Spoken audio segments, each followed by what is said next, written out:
Hello, European Confessions. I am back with another episode. There is a message that I received as a WhatsApp voice note. Then I asked one of our admins to give us a translation. The translation reads like this. Brother Nashi, I am a 50-year-old man. Currently, I am living in Tunisia. If I were to tell you that the things that I do, it doesn't match the kind of a job that I am doing. I am a qualified medical doctor. I have traveled to so many countries and I don't even understand why I am a common thief. My brother, I can't even resist the temptation when it presents itself to me. Even if I come across a temptation where I have to steal, even if it is a simple pen from the hospital or maybe from one of my colleagues, I will try by all means to steal that pen so that my heart can be merry. The reason why I am scared, it is because I am living in a Muslim country and the rules and the regulations that they have, they are not so good for thieves. Even if you steal something so simple like a pen, I can actually rot in jail.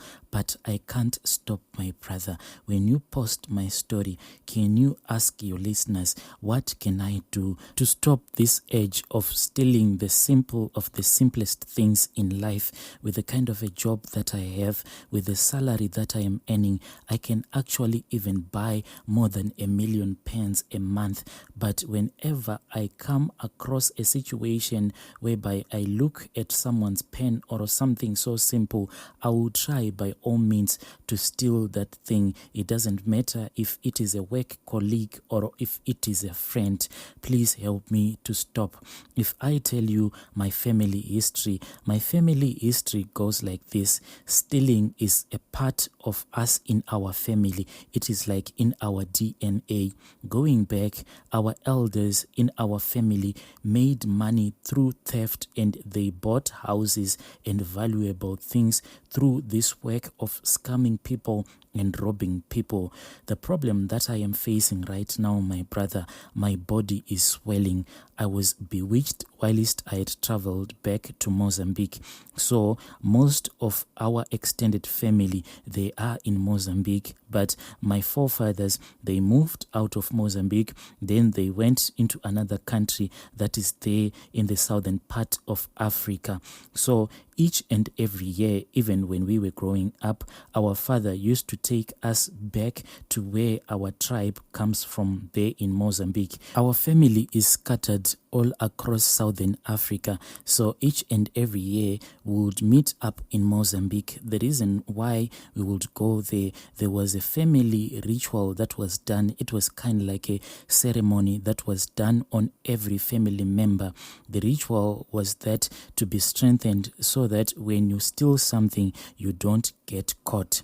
So this time around, when I flew to Mozambique to visit my witch doctor for this ritual, now that I am kind of like wealthy, I am having a nice job, I don't mix and mingle with the rest of the family. So I decided to fly alone to Mozambique straight from Tunisia. So when I arrived in the country, I don't know what got over me. Maybe I was possessed by this spirit of stealing. Like I told you that when I come across a situation where I am tempted to steal something, even if it is a simple thing, I have to steal so that my heart can be merry. I was just taking a casual walk. Then I came across this certain small boy. That small boy was holding money in his hands. I don't know what the child wanted to do with the money, but there is this urge that came over me. Then I robbed that small child of his money. Then I went to this restaurant and I bought a plate of food.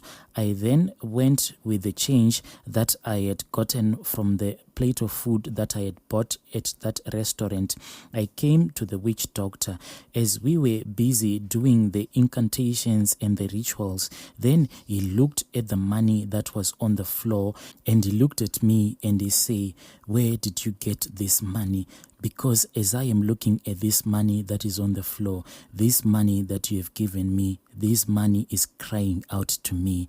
But I lied to my witch doctor. I pretended as if I had no clue on what he was talking about. I said, "What money are you talking about?" Because as far as I know, straight from the airport, I declared all the money that I had, and I used some of the money to buy a plate of food.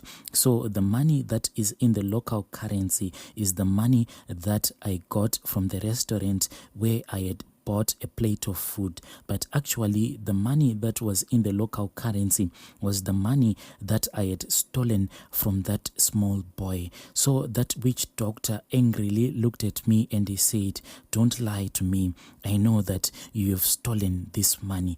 Tell me the truth, because this money that is on the floor is crying out to me." But I kept on insisting that all of this money that was in front of him was my money. So we did the ritual like any other days. After we had finished the rituals, I then flew from Mozambique. Then I connected the flight that took me back to Tunisia in South Africa. Brother Nashi, I had actually forgotten about that small boy whom I had robbed whilst I was in Mozambique. But the moment that I landed in Tunisia, Brother Nashi, all hell broke loose. I started to get sick and my legs started to swell up until my chest. I went to the hospital. Then I spoke with some of my colleagues. They ran some tests on me, but they can't find any problem. They don't even know what is going on with me. I have tried to read several medical books. I too, as a medical doctor, I can't even understand what is going on with me. In panic mode, I flew back to South Africa. Then I connected my flight to Mozambique. Then I went to my witch doctor's place. Then I showed him everything that was happening to me. Then he said to me, "You lied to me when you came here.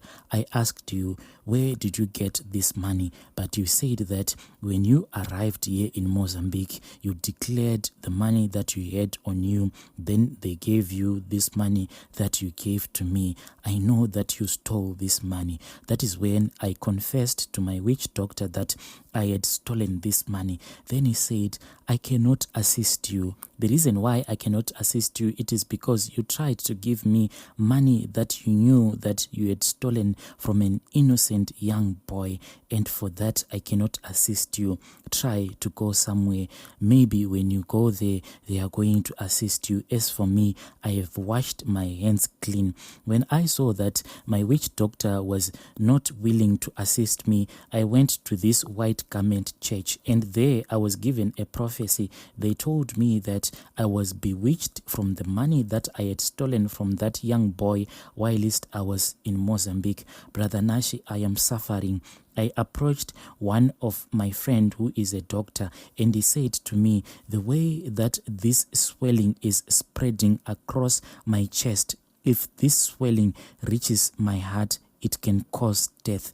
I am asking for help. I don't know if there is anyone who is willing to assist me spiritually." Dear listeners, right there was a message that I received from Anonymous as a WhatsApp voice note. Then I asked one of our admins to give us a translation. Please let us talk about this issue in the comment section.